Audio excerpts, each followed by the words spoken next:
afternoon. I'm Spot On Weather meteorologist Matthew Euler, and today we're going to take a break from the How the Weather Works training series to go over a special training. I like to call this meteorological tools. One of those meteorological tools is basic weather charts. And when I was younger, one of the most invaluable books that I ever saw or ever read and took a look at to really understand and interpret the basic weather charts was this particular book, which was developed by Chaston Scientific, Peter R. Chaston. This was an excellent book to really teach you how to read all those basic weather charts, as well as how to interpret the data on those charts, as well as what is the general purpose of each specific weather chart. This was an amazing book that I still would recommend if you're new to meteorology and you're really trying to get an understanding of all the basic charts and what they mean. This is an excellent book by Peter R. Chaston. All right, so today we're going to look and examine the different types of weather charts, what they mean, what again is their main purpose. So let's get right into the training. The first thing I want to start off with, we are going to go into a discussion on thickness charts. But before I move into the chart itself, I wanted to break down thickness essentials. Now, the thickness of any air column is going to be directly proportional with that mean or average virtual temperature. Now, what is the difference between air temperature and virtual temperature? I want to make sure and distinguish between those two. Virtual temperature takes into account not only air or ambient temperature, but also the amount of moisture. Air temperature is just simply that, the air temperature. So when I talk about thickness being directly proportional with the mean or average virtual temperature, I'm getting at the fact that thickness takes into account both the air temperature and the moisture within a specific air column. Higher thickness values are generally going to be associated with warmer temperatures, and lower thickness values are going to be associated with colder temperatures. And I can also take a look at the moisture properties within that column of air. For example, higher thickness values are going to be associated more typically with a moister column of air compared to lower thickness values in a drier column of air. Now, the couple special thickness lines that really mean something of significance to us is the 510 decameter thickness line. That generally denotes the boundary of where the Arctic air masses are located. The 540 decameter thickness line, this is typically referred to the rain-snow line east of the Rocky Mountains. Now, one major important note about that, usually you can use the 540 decameter line on a thickness chart in the winter. Anything less than 540 decameter thickness is generally cold enough east of the Rockies to be snow. Anything above 540 decameter thickness usually equates to a liquid type of precip in the wintertime. Now, there are some variables out there, though, that really do impact that value. For example, if I am looking at elevation, an area of mountainous terrain, that could definitely skew that value for that rain-snow line, because as I go up in the atmosphere, my air gets cooler and cooler. The air is getting cooler and cooler. So therefore, that 540 thickness value may not be what you're looking for. The 540 thickness line also here in where I'm located in Virginia, when we have the coastline and the water in the wintertime, sometimes you got to get a lower thickness value than this. You need to get like a 528 decameter thickness. Usually is the magic number for snow in, for example, Hampton Road cities, the Norfolk, Virginia Beach area. So that water can definitely modify the air mass and also alter these thickness values as far as what rule of thumb you would use for rain versus snow. Another important thickness value is the 570 decameter thickness. This denotes generally a tropical air mass. So just some good information on thickness essentials to get us kicked off on today's training. If we look at the differences between, I got a few graphics here on this slide. Generally what we're looking at is if you get a atmospheric column of air, the most common thickness chart I'm going to be looking at is the 1000 millibar to 500 millibar thickness. that particular chart to evaluate thickness. 1,000 millibars generally equate to the surface when you're in a flatter area, non-mountainous terrain. A 500 millibar height level is generally going to be equating to 18,000 feet above the ground. All right, so when you have flat terrain and no mountains, a good tool to use as far as whether I have warm or cold air advection, warm or cold air moving into my location, I'm going to look at the thickness values from 1,000 to 500 millibars. And I'm going to show you that chart here in a moment. Thickness is going to be the difference in height between these two pressure levels. Now, if I'm up in mountainous areas, let's say I'm out in Denver, Colorado, in a mountainous location, which is called the Mile High City, located 1 mile above mean sea level, I may use the 850 millibar to 500 millibar thickness chart to analyze my temperature changes, my temperature advection, because the 850 millibar surface is generally at about 5,000 feet above the ground, which equates to about a mile high above mean sea level. So in Denver, 1,000 to 500 millibar thickness is not going to work because 1,000 millibars, that height level is going to be below the ground. All right, so just wanted to make that major point. If we look at the overall columns here on the right with this graphic, generally we're going from north on the left to south on the right. It generally shows what we're doing here is we're analyzing the 1,000 to 500 millibar thickness, and these are the air columns associated with a cooler air mass here on the left and lower thickness values. Look at the 500 millibar surface. This is the top of your thickness, your layers that you're examining for thickness. Notice how it slopes down closer to 5,000 meters as we get into colder air mass to the north. But as we move to the south, those thickness values increase because the column of air is warmer. That column is going to want to expand, resulting in a higher 500 millibar surface and a greater thickness or distance between these two surface levels. Additionally, if we looked at a particular weather chart, at the thickness chart, and I were to analyze, let's say I use surface features on a thickness chart, you can place cold fronts, generally frontal boundaries overall, along the leading edge of the tightest thickness packing. So you notice I circled this area, these red dashed lines, these blue dashed lines, they represent thickness values. And notice how much closely packed these dashed thickness lines are. So the fronts are generally placed along the leading edge of the tightest thickness packing. This is indicating colder air moving into an area and lower thickness values.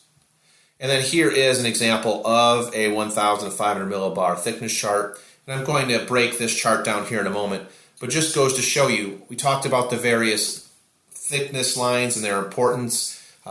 This would be the 570, this orange, brownish orange line here at the bottom of the graphic. This is your 570 decameter thickness line, representing true tropical air masses. Anything to the south of this is going, like for example, South Texas, is going to be in tropical air. Look at this blue line. This blue solid line represents your 540 decameter thickness line. So anything technically east of the Rocky Mountains, if we have no mountainous terrain, it's generally a flat surface, flat land. Anything to the north of this blue solid line, this 540 decameter thickness line, you'd expect to see more of wintry precipitation, snow. And anything to the south of this solid blue 540 decameter thickness line, we're too warm for snow. It would be more of a liquid precipitation. And then the solid dark black line here up over Canada in this particular example, this is your 510 decameter thickness line. And anything to the north or above this black solid line is true Arctic air, which is located over central Canada in this particular example. So this is kind of a nice breakdown of those main benchmarks of thickness lines. 570 decameter thickness, tropical air masses. 540 decameter thickness line is going to be your rain snow line. And 510 decameter thickness is going to be your true Arctic air. Now let's go ahead and look at this particular thickness chart and what exactly are we looking for? What do these lines mean? So that's exactly what I'm going to start with. I'm going to start with what do each of these lines represent, and then we can take a look at what the main use of this chart is.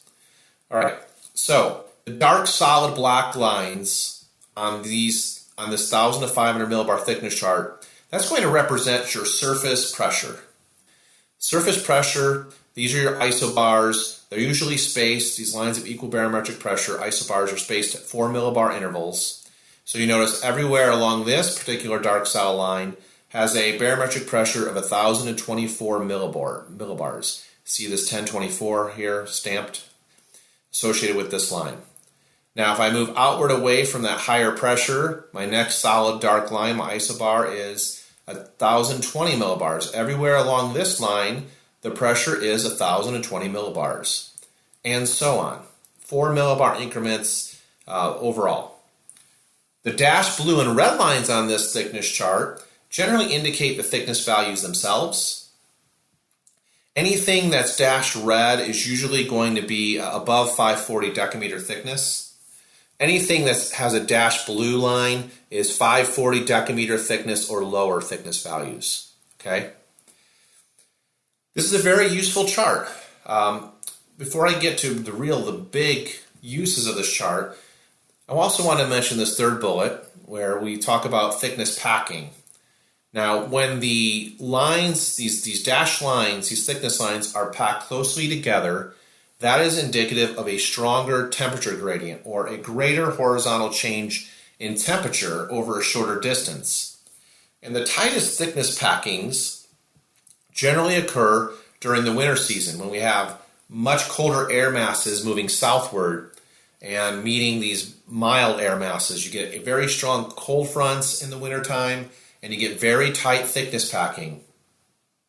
In the summertime, when there's really no change in the temperature gradient, and in the summertime, when that temperature difference between the poles and the equator is much less, you're going to have greater spacing between these thickness lines. So notice down here over the southwestern Atlantic, as well as the Gulf of Mexico, look how far apart these red dashed thickness lines are to each other.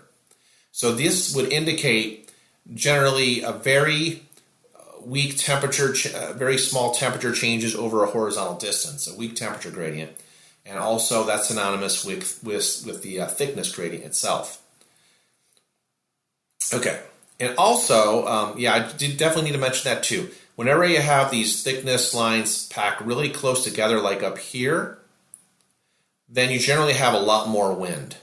Okay, the pressure systems are generally much stronger. Whether we're talking high or low pressure, there's a much stronger pressure gradient between high and low pressure when you see this very tight thickness packing as well. So the winds are much stronger when you see these lines, thickness lines, these dashed lines, packed so closely together. On the other hand, if you were located over North Carolina in this graphic, generally with these thickness lines so far apart, you're going to have very light winds. Okay, so I wanted to mention that. Thickness does correlate directly with temperature. Tighter thickness packing equals a stronger temperature gradient or difference, as well as thickness packing will equate to the general winds. With isobars, these dots, you notice how these solid dark black lines, these lines of equal pressure, the isobars are also packed closely together in areas with tighter thickness packing. You can also, in addition to identifying the temperature differences or changes over time, the 1,500 millibar thickness chart is also useful in identifying where you have a jet stream, where the jet stream axis is located. And to do the polar front jet stream, for example, to determine where that's located, we would basically put that jet stream above the tightest thickness packing on a 1,500 millibar thickness chart. Okay, so if I'm looking at these thickness lines out here, generally over the northeastern Pacific, I definitely would put my jet stream, my polar front jet stream, kind of like right down the middle of this tightest thickness packing here. And then I would have it flow south, so we have a trough all the way down into the desert southwest. Then I would move it back up towards the northern plains into Canada. There's a jet stream up over Canada at this point. We have a nice ridge, upper level ridge over the eastern U.S. This is surface high pressure off the New England coast, off the Canadian Maritimes. And then we have a trough or an area of cooler temperatures and lower thickness. They're pouring in there to the Intermountain West. Now, if the relationship between these solid black lines and these dashed lines, if they intersect in any way, you have thickness advection occurring or temperature advection occurring. if there's any kind of crossing of these solid black isobars, lines of equal pressure, in relation to these dash thickness lines, we have some sort of thickness change or advection, as well as a temperature change or temperature advection. So the big thing with this particular chart, the 1,000 to 500 millibar thickness chart, there's three main uses I can definitely think of right now. First one would be, I'm going to analyze this chart for temperature advection. I'm going to analyze this chart to see where my higher and lower pressure systems are located, and that's represented by these solid black lines, these isobars. I can also use this to identify fronts. Remember I mentioned that fronts are located along the leading edge of the tightest thickness packing. And then I also can use this to identify where the jet stream axis is. Where's my jet stream for the day? So there's a lot of different things I can look at on this particular chart. Now let's move up into the atmosphere. Let's go way high up to about 40,000 feet above the ground, and let's take a look at the 200 millibar chart. One major thing about the 200 millibar chart is that air pressure everywhere on this particular constant pressure chart is going to be 200 millibars. And the 200 millibar chart is used to locate the jet stream. And I'm generally looking for 70 knots or greater wind speeds. I'm looking for isotax, 70 knot or greater isotax, lines of equal wind speed. ISO equal, tax, wind speed.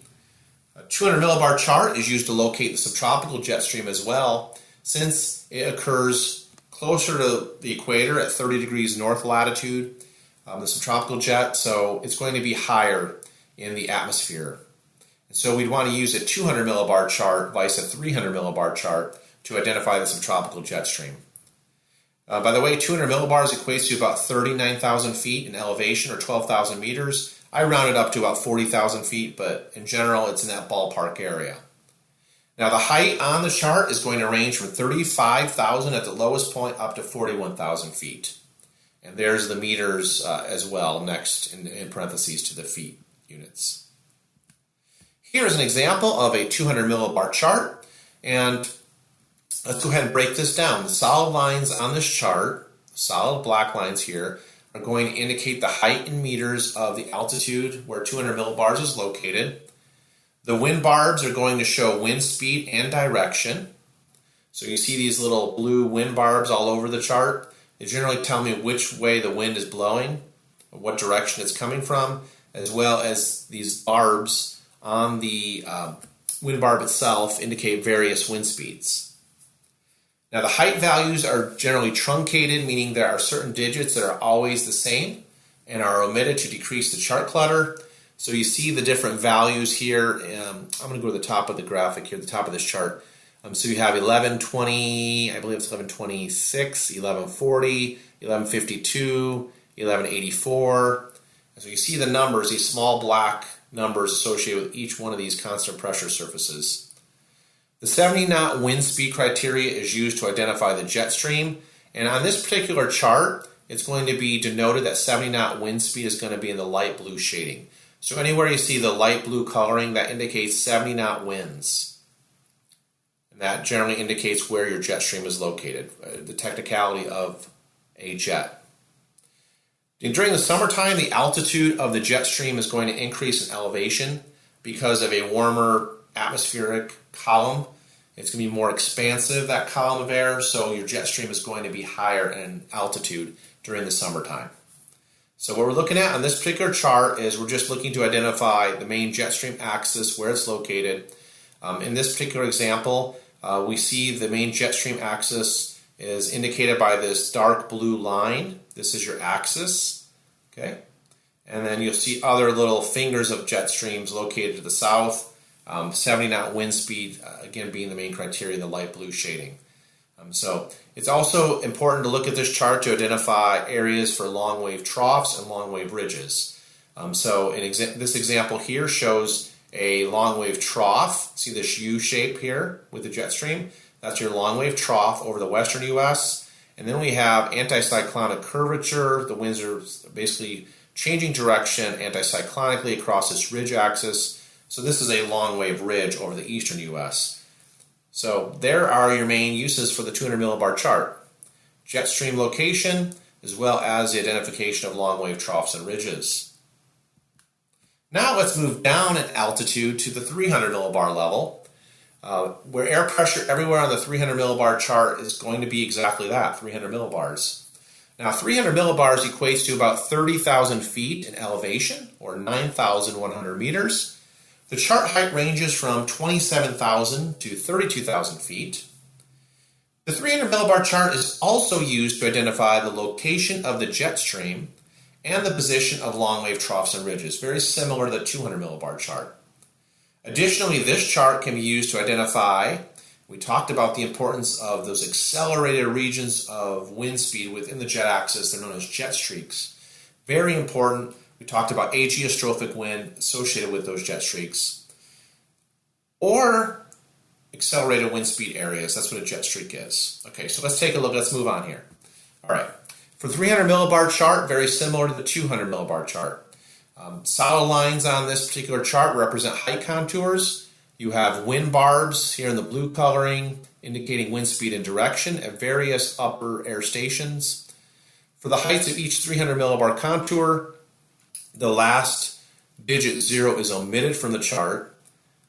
If we wanted to, let's say, if we add a 0 on the end of each value, we get the actual height in meters. So if you want the height in meters, just add a 0 on the end of these numbers.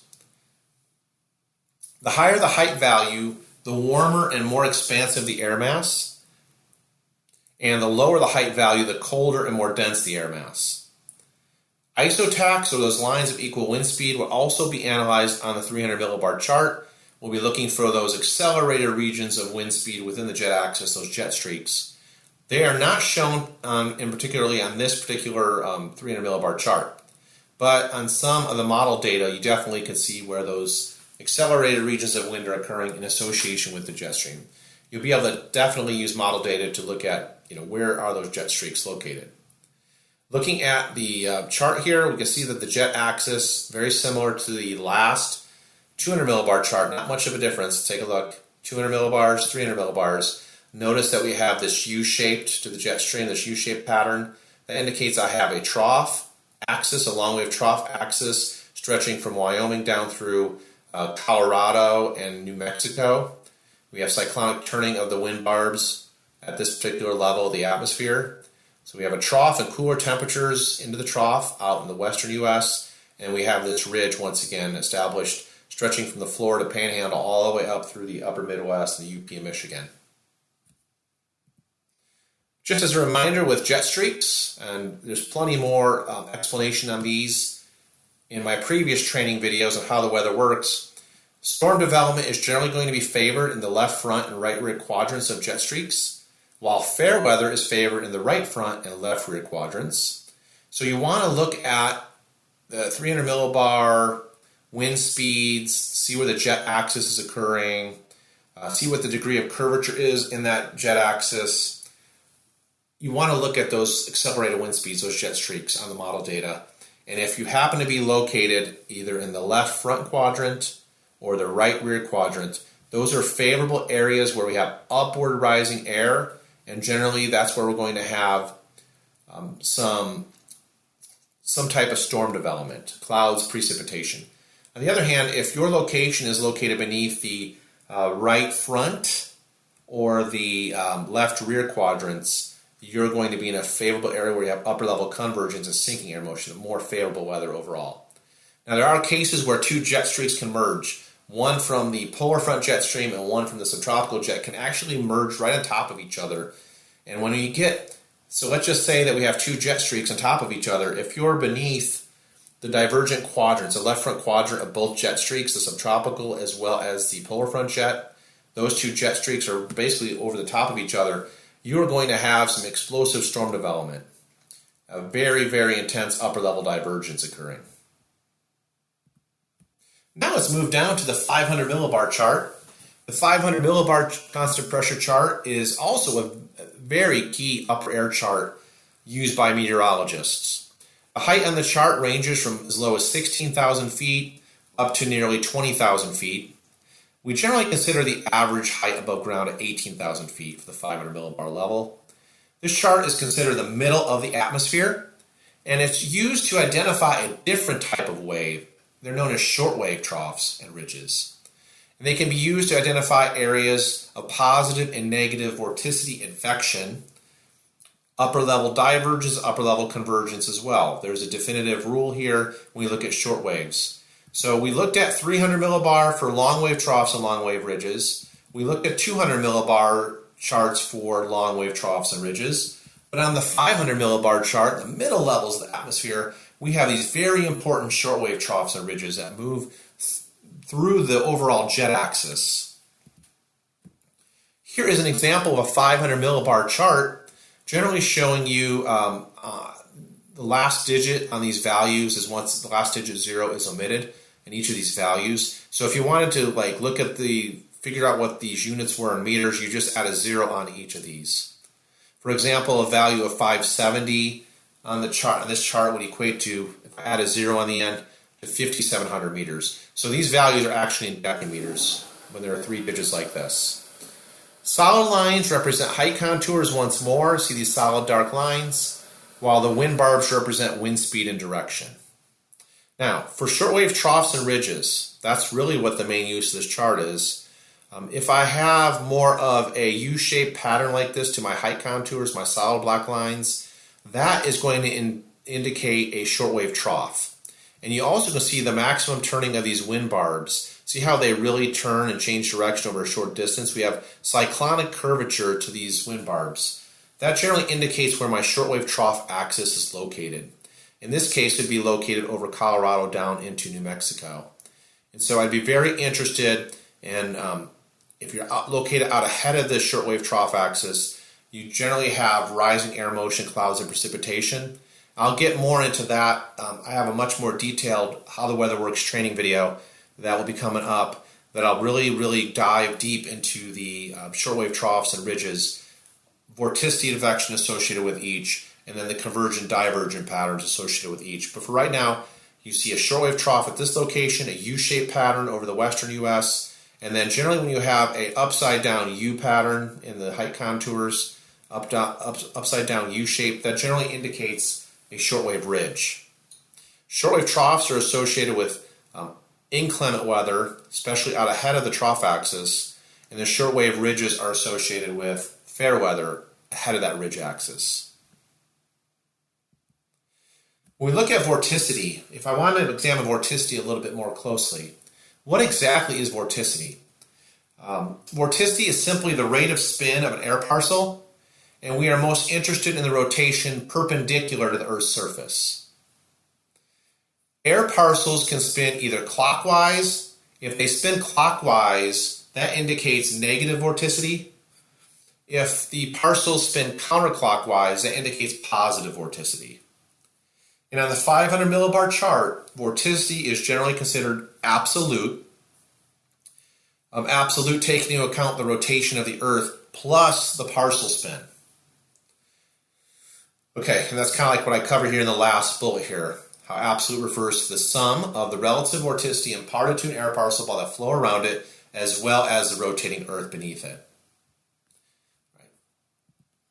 Here are some examples of different types of vorticity that can occur, whether we're talking negative or positive vorticity. In general, when we have a cyclonic curvature, a cyclonic flow, curved flow like this, that's generally going to induce counterclockwise spin or positive curvature vorticity. So that U-shaped pattern to the height contours, generally going to indicate some sort of troughing or positive vorticity. Curvature vorticity, because we're talking about flow of air in a curve. Negative curvature vorticity, on the other hand, is going to be the upside down U-shaped pattern associated with ridges. And in general, you're going to have more of a clockwise spin of the air parcel. Positive shear vorticity. When we talk about shear vorticity, we're talking about wind speed differences. I did talk about this pretty extensively in the last video when we talk about speed divergence and speed convergence. You generally have speed divergence located ahead of shortwave troughs. That's what this little L here represents, upper air disturbance, and then this dashed line represents the shortwave trough axis. You generally get wind speeds increase downrange of the trough axis or ahead of that shortwave trough axis. And this is going to create speed divergence. So I have faster moving air moving out, slower moving air coming in. That's going to leave this void of mass or depletion of mass, and that's going to favor rising air motion and a counterclockwise spin of the air parcel, positive shear vorticity. On the other hand, negative shear vorticity occurs when the wind speed is going to get slower, more downrange or downstream. This creates a clockwise spin. So in this particular example of negative shear vorticity speed differences, I now have faster moving wind speeds blowing into slower moving wind speeds, or an accumulation of mass. Positive earth vorticity, we've got to look at both positive and negative earth vorticity. Generally, as you go from south to north in the northern hemisphere, your earth vorticity is going to become more positive, it's going to increase. And then if you go from the poles, from the north to the south in latitude, north to south motion of any air parcels in the northern hemisphere, it's going to result in negative earth vorticity. So there's three different types of vorticity that can take place in the summation on this basically the summary on this slide. There's curvature vorticity. When air flows around a curve, you have more of a troughing pattern to the height contours. That U-shaped pattern, you're going to get positive curvature vorticity. If you have an anticyclonic curvature to the height contours arranged more like an upside down U pattern, the air flows through that pattern. You get more of a clockwise spin of the air parcels and negative curvature vorticity. Positive shear vorticity has to do with speed differences, where you have speed divergence, air moving quicker downstream than is coming in to be replaced. Negative shear vorticity is the opposite. I have faster moving winds moving into slower moving winds. And then earth vorticity. There is a part of the Earth's rotation. That Earth's rotation imparts vorticity to the air parcel as well.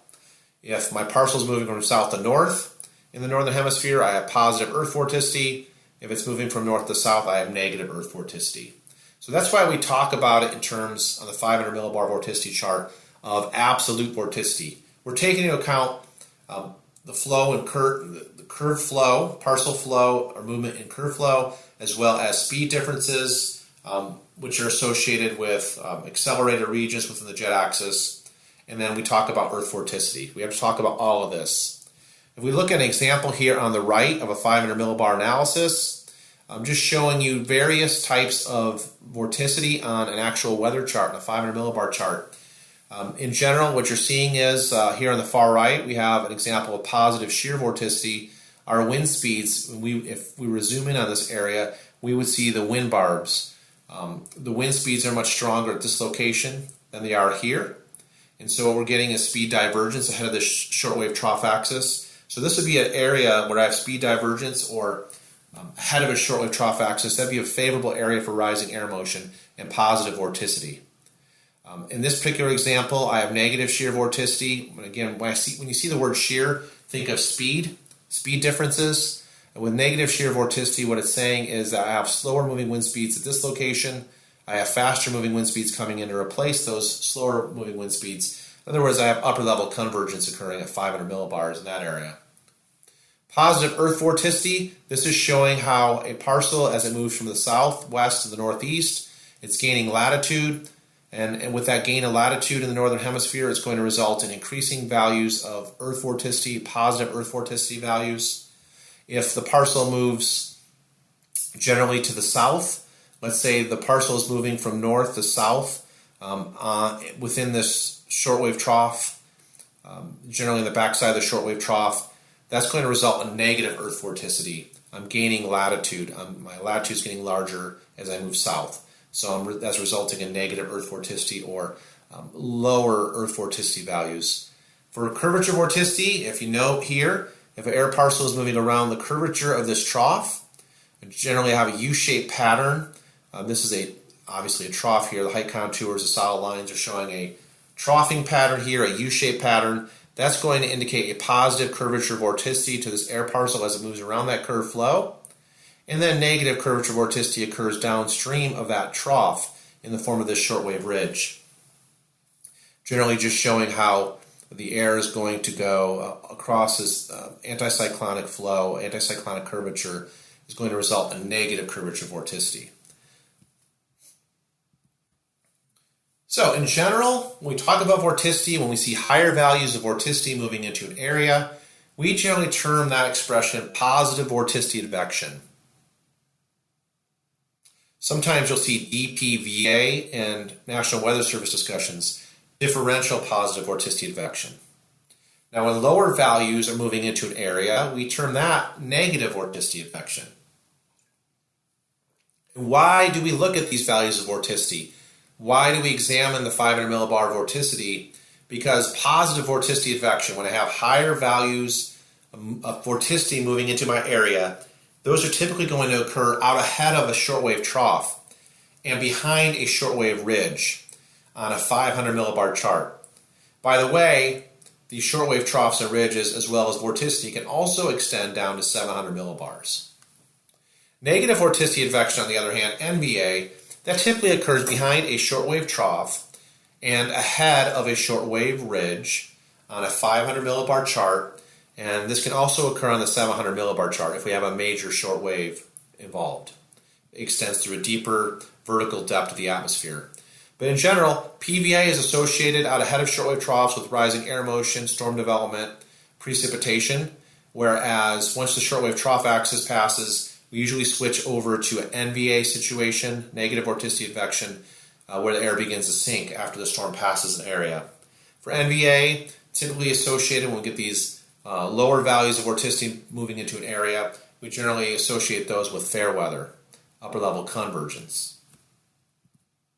Here is an example of vorticity, and I'm showing you the relationship of vorticity in upper level ridges, the shortwave ridges, and the shortwave troughs.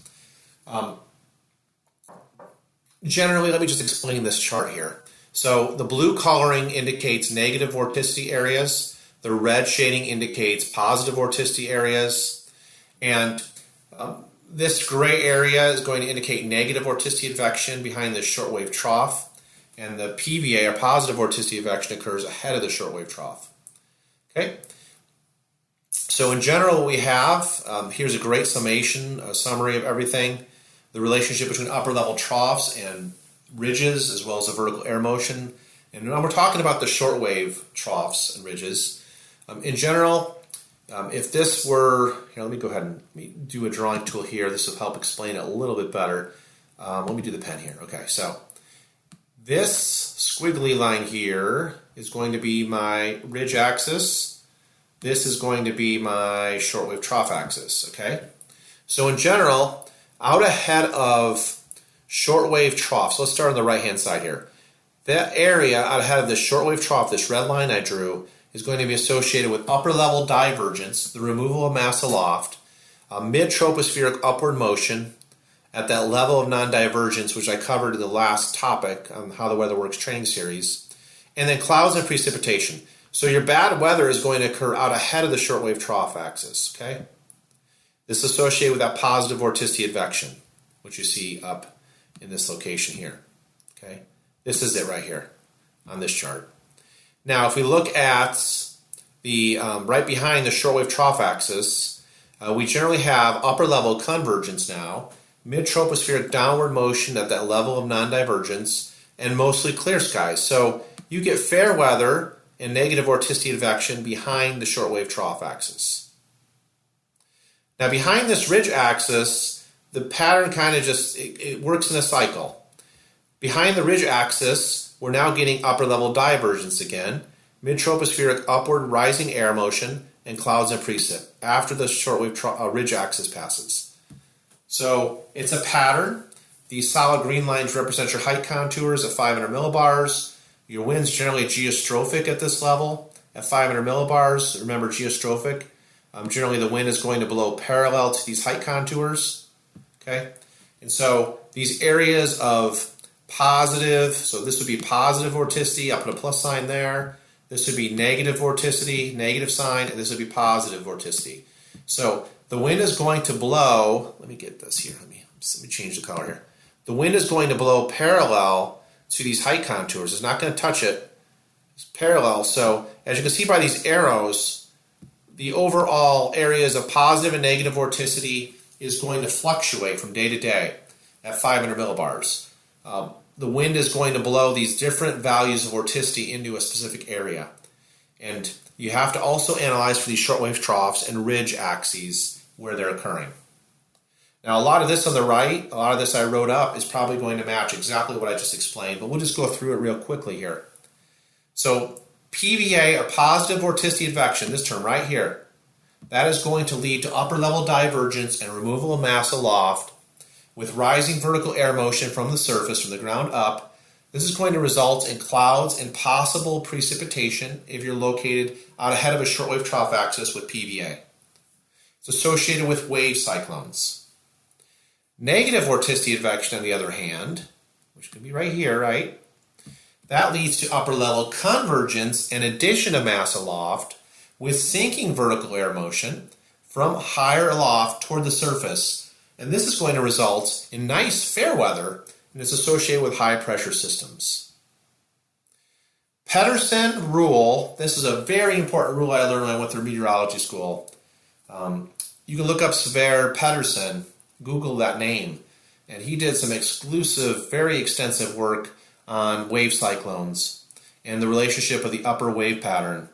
But this was generally his rule. In approaching upper level vorticity maximum, so area of positive vorticity with strong divergence, interfacing with an existing weak, low-level thermal gradient or a stationary frontal boundary, that's what that means, results in the development of a wave cyclone.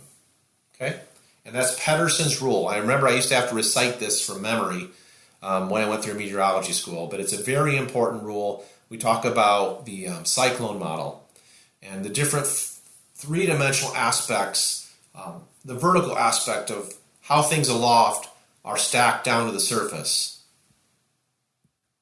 Here is an example of the 500 millibar vorticity chart. Now, I don't really have a legend on here, but the orange shading in general on this chart, or the brown shadings, those indicate areas where there's positive vorticity.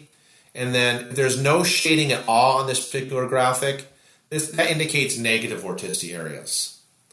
So we can generally look at, let's take a look here. So the main goal of this vorticity chart, 500 millibars, is of course to identify how the wind is moving vorticity values in and out of an area. So here's a very significant vorticity maximum, generally at this location, area of positive vorticity.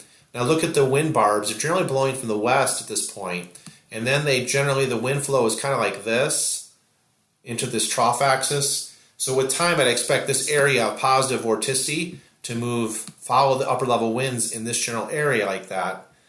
And what's going to happen is you're going to have area of positive vorticity moving into your area. That's going to promote rising air motion, and generally you're going to have possible precipitation.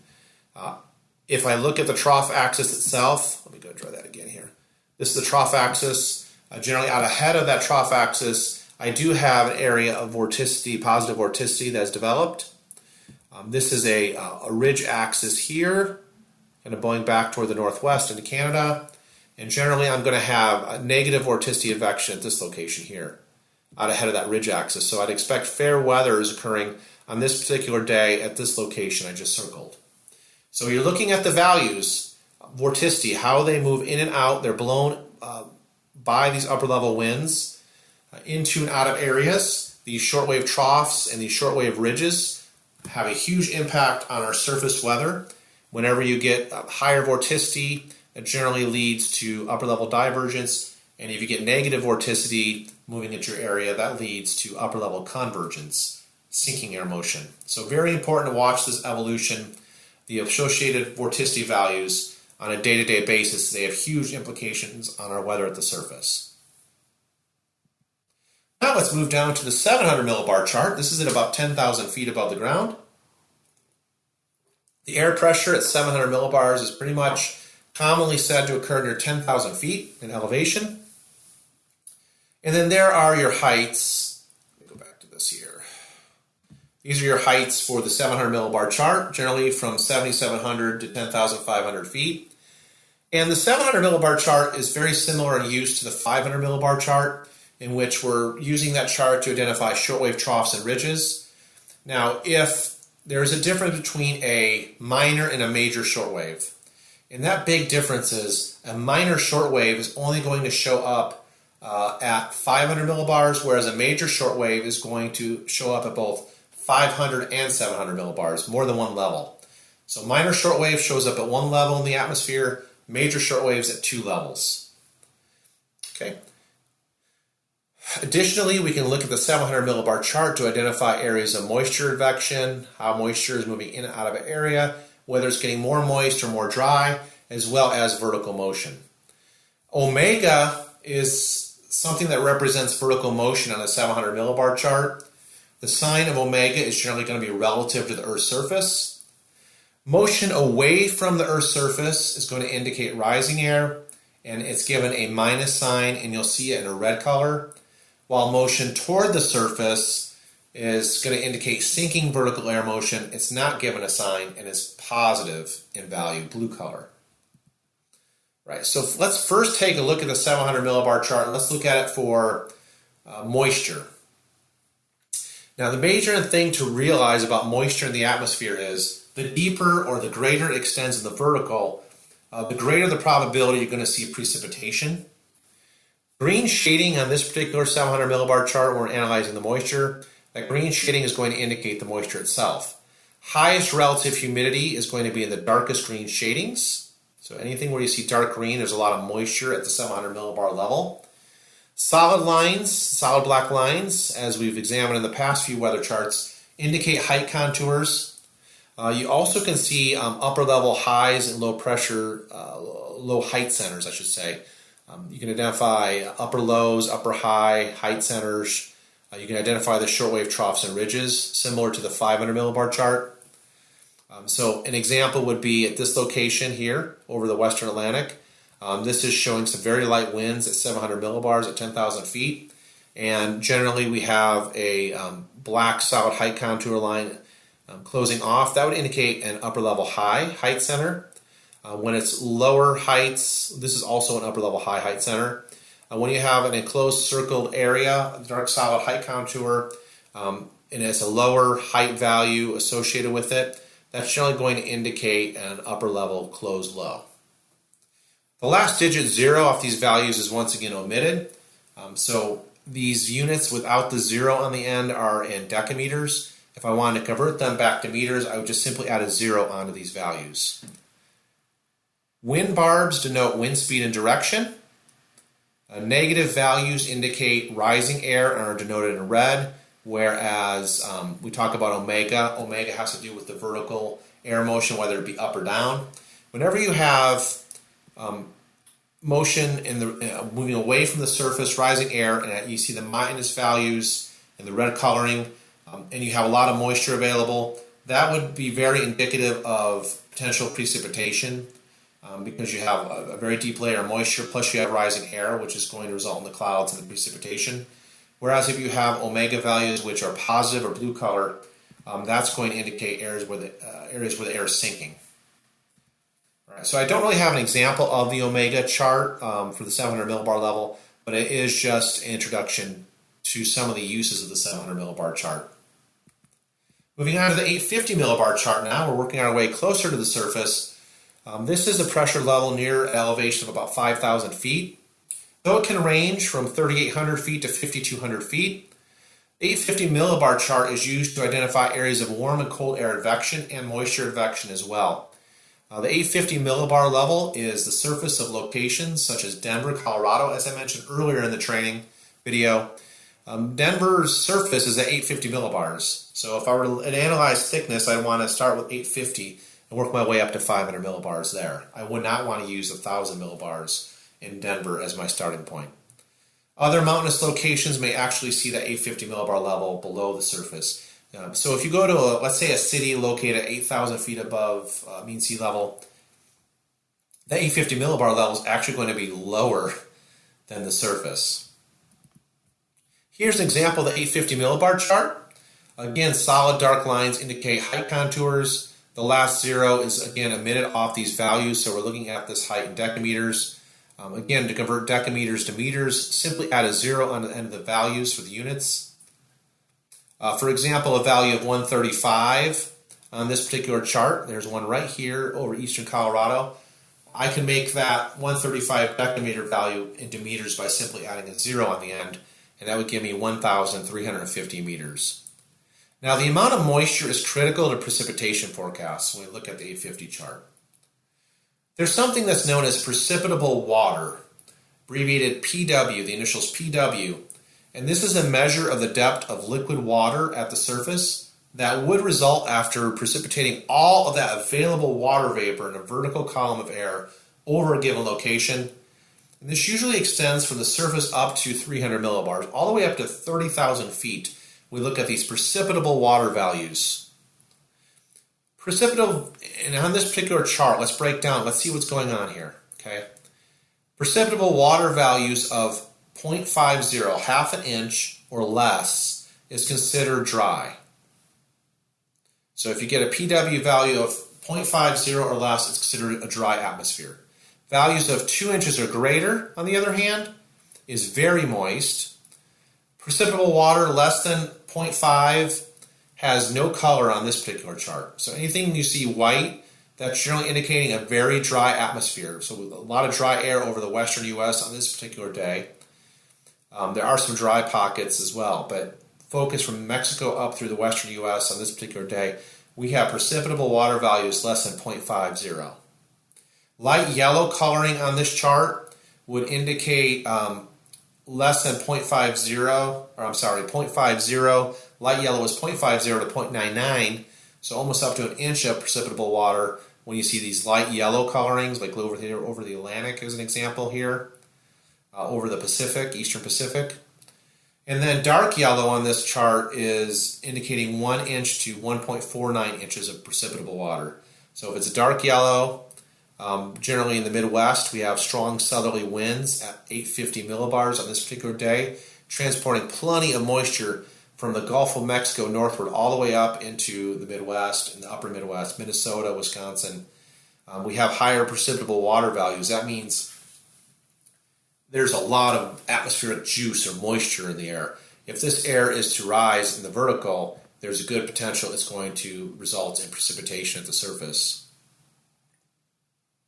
If I were to try to cause any kind of air to rise over the western U.S., on the other hand, where my precipitable waters are much less, my moisture is much less, I'm not really going to be able, if I'm lifting dry air, I'm really not going to get much in the way of moisture as compared to the Midwest in this example. Now, light green, this light green coloring indicates precipitable water values of 1.50 inches or greater. That's an extremely moist atmosphere. So portions of eastern Texas, southeastern Texas here on this particular day has precipitable water values 1.5 inches or greater. So that's a lot of moisture available to be precipitated out of the clouds. And precipitable water is also used, it's mentioned in many National Weather Service discussions, because it's also used for determining flash flood potential. Basically, the higher the precipitable water, the greater the chance of exceptionally heavy rainfall and a flash flooding situation, which can be very dangerous and life-threatening. Let's take a look at the 850 chart as far as its uses in the temperature advection department. In general, what we look for, if we look at two specific types of lines here on the 850 millibar chart, when we're looking at the temperature advection, okay, we have dashed lines, which represents isotherms, lines of equal temperature. You can see they're denoted here in, these are degrees, I think this is degrees Celsius, yeah. So -5, -10, -15, -20, right? Then you have another type of line, these height contours, the solid black lines, and they're denoted here with these values, 138 decameters, 141, and 144 decameters. Now, the relationship of these solid dark height contours and these dashed isotherms is very important. If the isotherms are perpendicular like they are here to these solid black height contour lines, then we have temperature advection occurring. If these isotherms are parallel or more widely spaced, parallel is going to result in no temperature advection, no temperature changes. You notice down here at this bottom graphic that this -5 Celsius isotherm is running parallel to this 141 decameter height contour. You see how it's not crossing at any type of angle? That's going to indicate no temperature advection. Stronger temperature advection is going to occur based on the spacing or packing of these isotherms.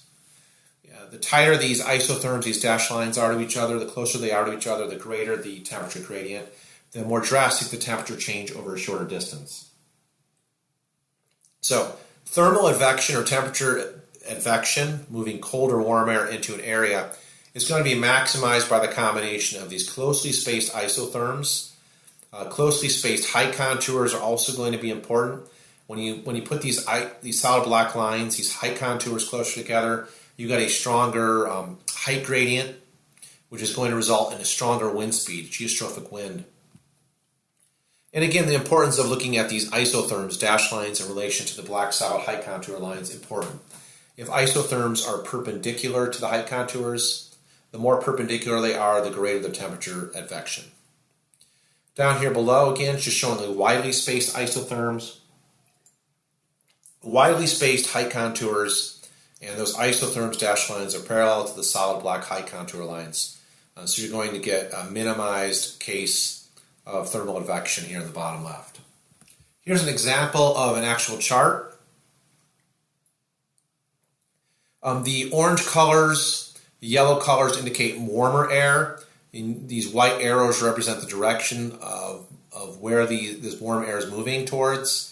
And so on this particular chart, on this particular day in April of 2001, there was a lot of very mild air that was moving from North Texas into Oklahoma into Kansas, Missouri, Illinois, Iowa. That's where the core of the strongest warm air advection was occurring in these orange shadings on this particular day. There is an upper level, there's a low height center located over southeastern South Dakota. So the flow around this low height center is going to be counterclockwise in the northern hemisphere. That's going to allow these warmer southwesterly winds to blow from southwest to northeast across southern plains toward the Midwest, resulting in that warm air advection. The backside of this the low height center here, the purple and the blue shading indicates cold air advection, generally showing the flow around this upper low coming down from the north. So you're tapping into a colder source region in Canada. So you're getting a northerly wind and much colder air moving in over parts of North Dakota, Montana, specifically northwestern South Dakota on this particular day. Okay, I wanted to now move in briefly on a quick discussion on these upper air station plots. Generally what each of these values means when you're looking at an upper air station plot. In general, in the upper left portion of an upper air station plot, you have the temperature, which, by the way, is in degrees Celsius on the upper air charts above the Earth's surface. The 9 in the lower left of the station circle here represents a dew point depression in degrees Celsius. Now, a dew point depression is actually the difference between the temperature and the dew point. So on this particular day, let's say our air temperature is 14 degrees Celsius on this upper air plot. I have a 9 degrees Celsius dew point depression. The dew point can never be larger than the temperature. So I would take 14 minus that dew point depression, that 9 Celsius value. That would tell me on this particular station plot, on this particular day, the dew point is 5 degrees Celsius. But it's important to note that we're not using dew point like we do on surface charts. We're using dew point depression on upper air charts. The height is going to be the 3-digit number in the upper right-hand portion of the station circle. So in this particular day, it was 167 was the height. In addition, you will sometimes see the height tendency, which would be located to the right of the station plot. And if it's negative, that means the heights are falling. If it's positive, that means the heights are rising. So that's not depicted on this particular example, but I wanted to mention it. Wind direction and speed is also indicated in knots. 1 knot is equal to 1.16 miles per hour for conversion purposes. In general, the directions, let me go ahead and draw this out. I'm going to show you the directions here. Let me do this. All right, so when we talk about a station plot, we have to talk about directions. So I'm going to show you north, south, east and west. Okay, W. Okay, so on this particular day, the wind is coming from the northeast. You notice how this station, the wind barb here is pointing to the northeast. It's between north and east. Okay, so in this particular day, we have a wind speed northeast at 20 knots. Each one of these dark lines here, this represents 10 knots. Okay, so temperature, dew point depression, wind speed, and wind direction are red. The same on the charts for every level in the upper levels. The circle is filled in for a dew point depression that's less than 5 degrees Celsius. So on this particular example, my dew point depression is 9 Celsius. But if it was 5 or less, this value for the dew point depression, this would be basically colored in or shaded in like this. It would be like that, okay? And that is an indicator of moisture availability in the atmosphere. Upper air soundings are taken twice daily via weather balloons, usually at 00Z and 12Z around the world. Here is surface station plots, a little bit different. You generally have your station circle, generally showing you the wind barb wind direction. In this case, the wind direction is from the northwest at 25 knots. A full line on a wind barb is 10 knots each, and then a half line on a wind barb is 5 knots. So we have a wind at 10 plus 10 plus 5, 25 knots from the northwest on this day. Generally in the upper left, we have the temperature in degrees Fahrenheit. So you notice the surface station plots in the United States are in degrees Fahrenheit. Temperature is 31 degrees Fahrenheit on this particular day. We do have, whenever this station circle is filled in, that means the sky is overcast or cloudy.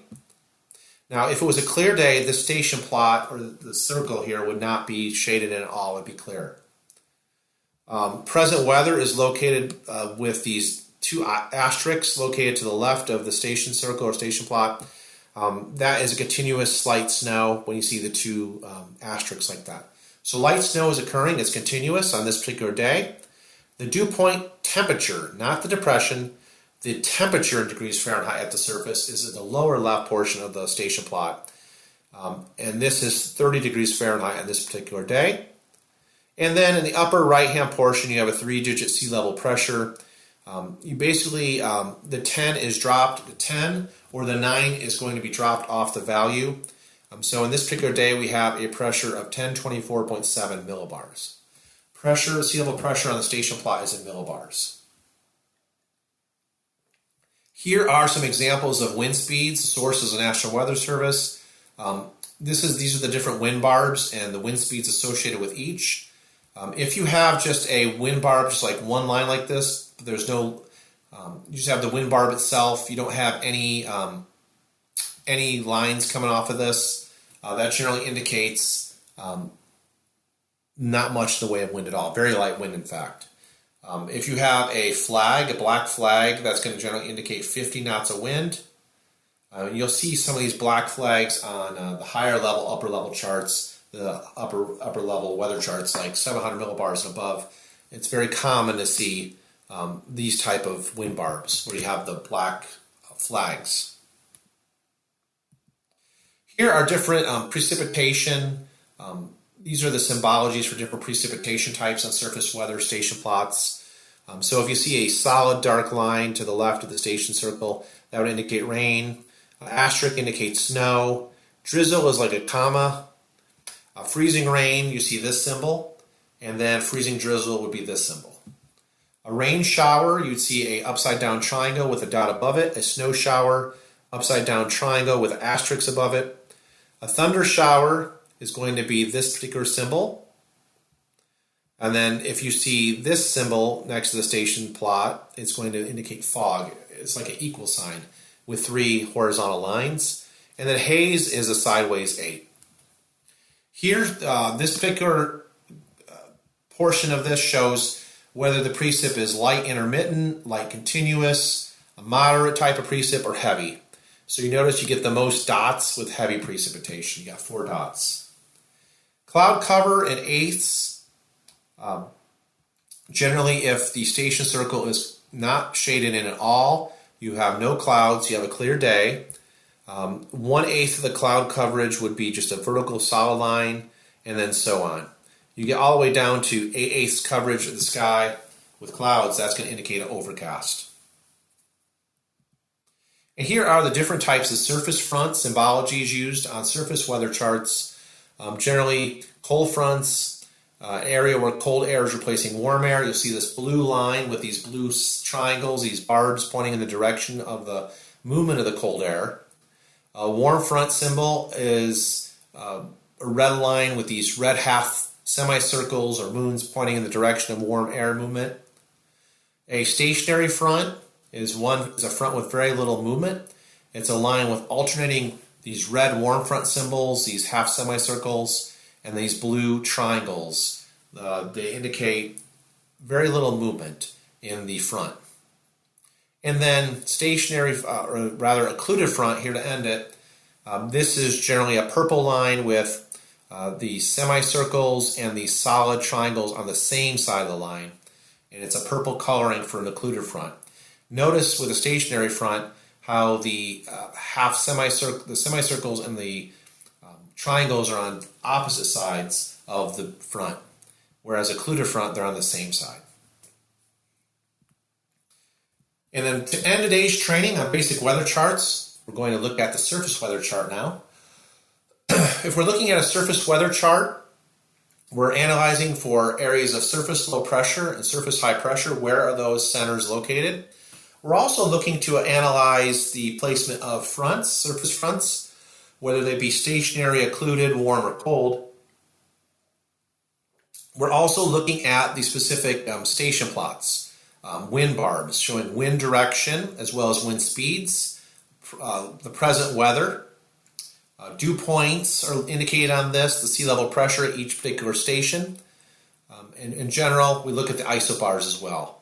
What does the isobar pattern look like? These lines of equal barometric pressure.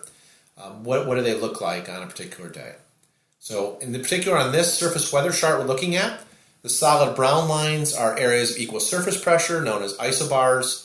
And again, isobars are drawn every 4 millibars. That's the interval between each one of these. The closer these isobars are to each other, the tighter the pressure gradient and the stronger the wind speeds. So an example of very strong wind speeds on this particular day would be over southern Minnesota, into Iowa, and into parts of northeastern Nebraska. Very windy. See how close these solid brown lines are, how close they are to each other, how tightly packed these isobars are. That's going to indicate a lot of wind.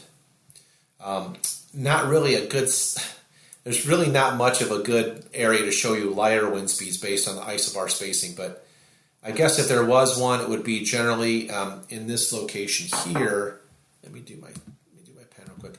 Generally, you're going to have, wrong one here, excuse me. Generally, this is going to be an area of lighter wind speeds. They're not going to be as strong here along the eastern seaboard because your isobars, these two isobars, are a little bit further apart. But going back further towards the Ohio River Valley in the Midwest, these isobars get really much more tightly packed, especially around this strong occluded low over Minnesota. You're seeing very tight packing of these isobars in this area, very windy. Low pressure is denoted by a red L on a surface weather chart. High pressure is denoted by a blue H. Now, the high pressure is off this weather chart, unfortunately, so I can't really show you the blue H, but there's an intense area of low pressure over northern Minnesota on this particular day. The wind barbs are denoted in these blue coloring. They're indicated, they're going to give you the wind speed and direction. Warm fronts are this red line here with those semicircles. Warm air is generally moving off to the northeast. Cold front is located in the blue line here with the triangle. On the blue line, there's triangles. The colder air is moving towards the southeast. And then occluded front is going to be this purple line, generally from where the warm and cold front meet, northward. That's going to be your occluded front. And a stationary front is going to be located over in Montana on this particular day. You see the alternating red semicircles and blue triangles. Additionally, you can look at these station plots and identify areas where there's precipitation occurring as well. I forgot to mention that. You can also look for precipitation on the surface weather chart. Pressure analysis, frontal placement, pressure system locations, precipitation, wind direction and speed. Surface weather chart provides some great information. All right, that wraps up the training today. I know we've been going a little bit longer on this particular training video. I figured I'd take a break from the How the Weather Works training series. I like to throw these meteorological tools in here occasionally just to really get you to understand some of the tools that meteorologists use as well. Now, I have some other tool type training presentations I'm putting together. How to interpret basic satellite imagery is one I'm working on right now. So when the TV meteorologist shows you that satellite image, or if you want to go on the internet and look at a satellite picture, you kind of know what type of imagery you're looking at. Some of the more distinct features, visible imagery versus infrared imagery versus water vapor imagery. I'm going to break that down as well. But my plan here in the next How the Weather Works training series, when I resume that, is I believe I'm going to go into a tropical meteorology lesson. And that is very much on cue as hurricane season is just around the corner. So I really hope you got a lot out of today's training as usual. I am going to wrap it up, and until next time, take care and God bless everyone.